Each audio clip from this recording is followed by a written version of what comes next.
Have you found that you have no trouble falling asleep as long as you don't get a particular last thought of the day, which may be, what if I can't sleep? If that thought does not pop up just as you're about to drift off to sleep, you sleep fine. But if that thought does pop up, you have a really difficult night ahead of you. This can seem like you are in a really hard place because, on one hand, you have evidence that if this one particular thought pops up, you will not sleep well. On the other hand, you know that we cannot control our thoughts. So, what to do?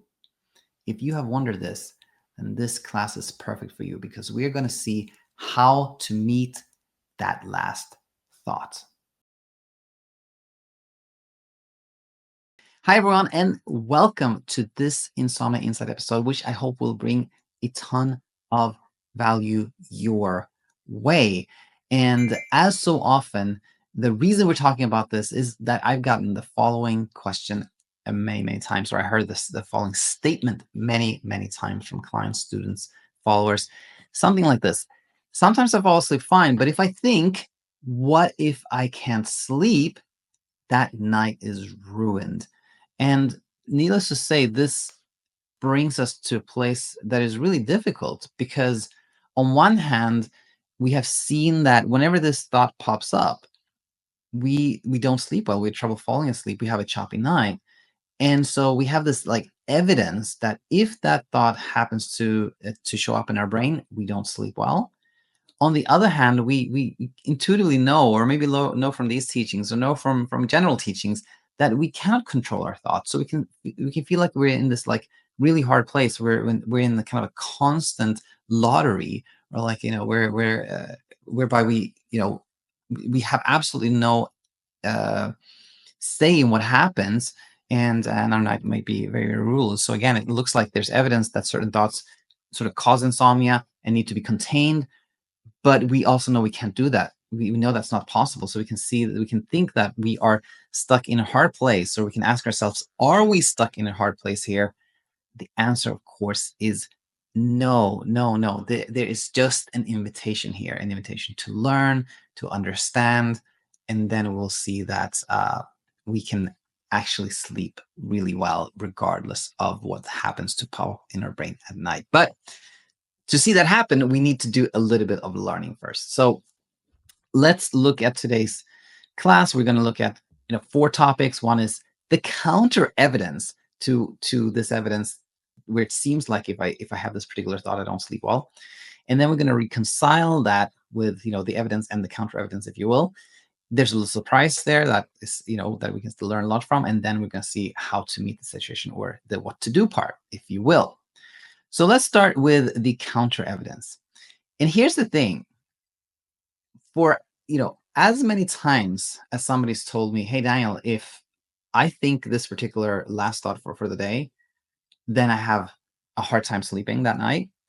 Equally many times I've heard the following.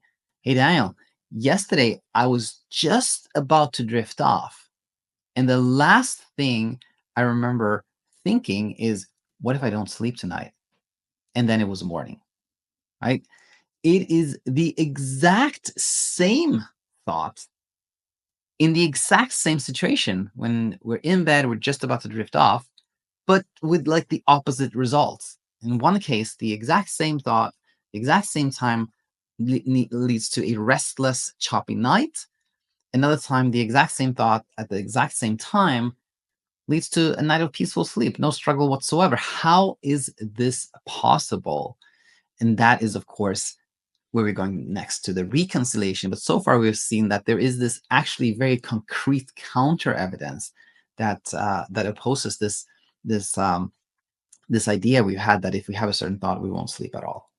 So how can we reconcile this? What we've seen here, that the exact same thought at the exact same time can have completely different outcomes, if we will. Well, the answer here is that we can have the exact same thought at the exact same time, but respond to it differently. One time we have this exact same thought at the same time, and we respond one way, and another time a completely different way. And that is actually what determines what happens next. To clarify this, if we have this thought, what if I can't sleep? If that pops up just as we're about to drift off and we engage with it, we will most likely have lots of trouble sleeping that night, which then leads to this, uh, uh, conclusion, which makes it appear as if that thought really matters, right? We had that thought, we had a lot of trouble sleep, and we can then think, oh, that thought really matters. But in reality, is whether we engage with that thought or not that really matters. And what I mean with engage with, well, I wrote down some examples. So if you have the thought, just as we're about to fall asleep, what if I can't fall? What if I can't sleep tonight? And we attempt to sort of disprove this. There's what if I can't sleep at night? There's a presumption or like a possibility there that we won't sleep well. And if we try to disprove that, and we're like, oh no, this thought is telling me that I might not sleep well tonight. What can I do? Should I do this? Should I do that? Maybe I should do this now. Maybe I should respond in this way. That is an example of engaging with it. Pondering the origin of it is another way to engage in it, which is, what did I think that? Where that thought comes from? Why am I thinking about this now? That is a way of engaging with it.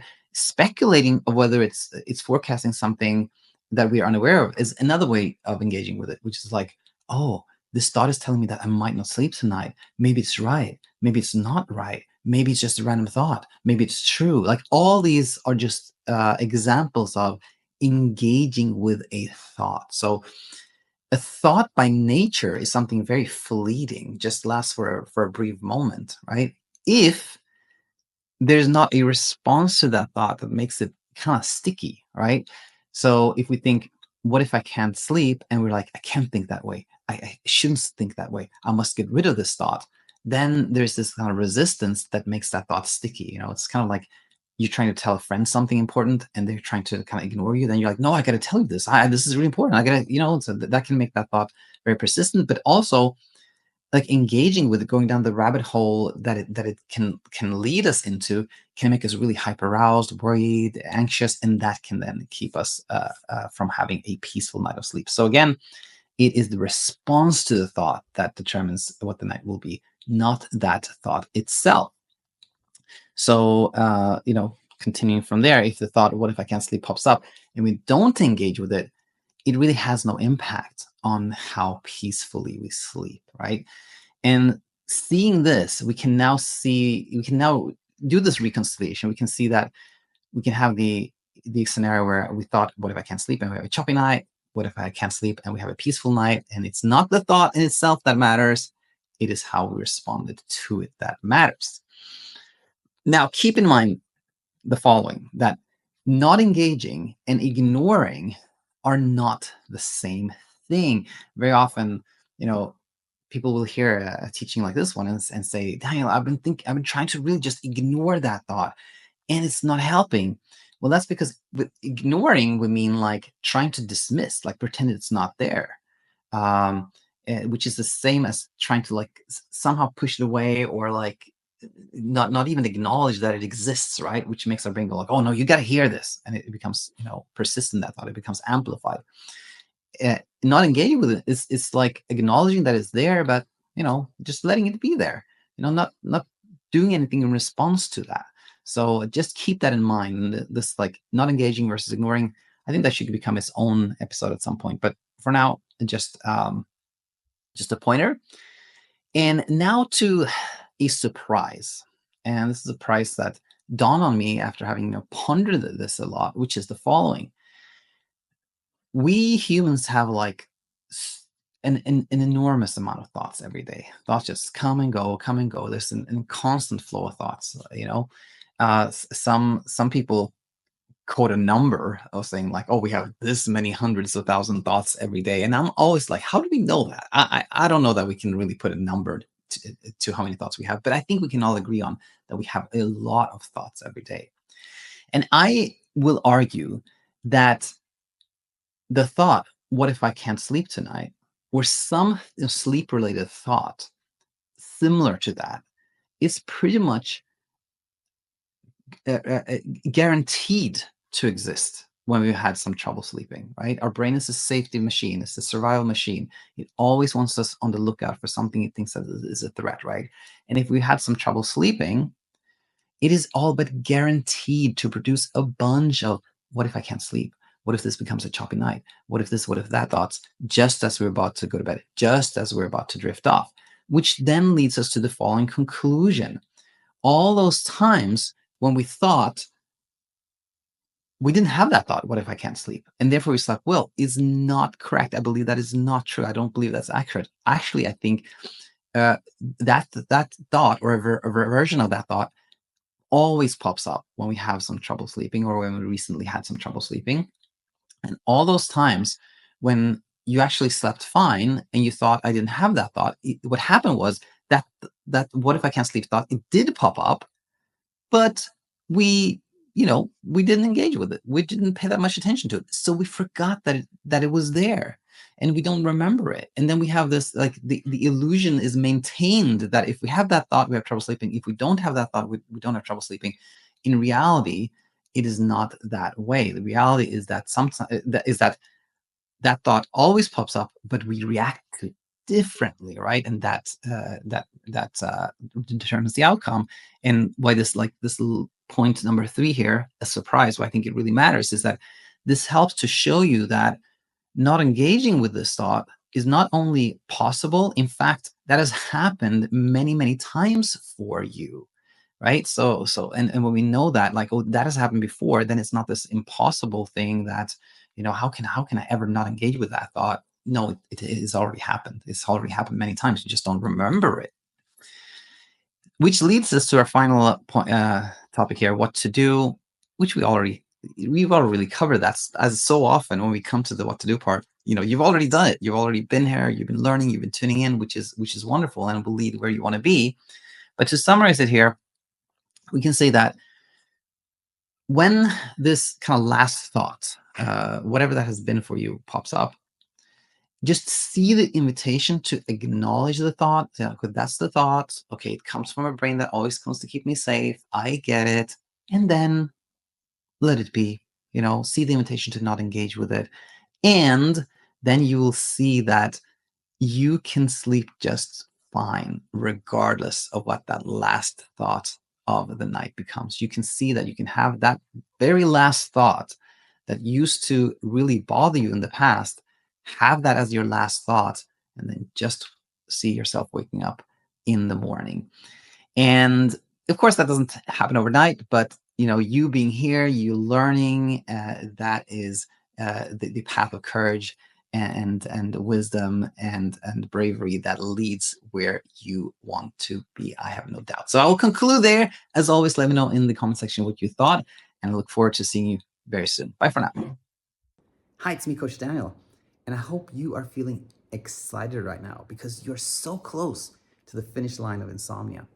And if you found that aha moment you've been looking for in this video, please share it with the world. Because insomnia can be such a lonely and isolating place before you find our community. Speaking of which, if you would like some more personalized support on your journey, then head over to thesleepcoachschool.com. We have free and paid courses available with certified sleep coaches who have seen the worst of insomnia, left the struggle, and now are ready to help you. If you decide to join, we look forward to seeing you on the other side.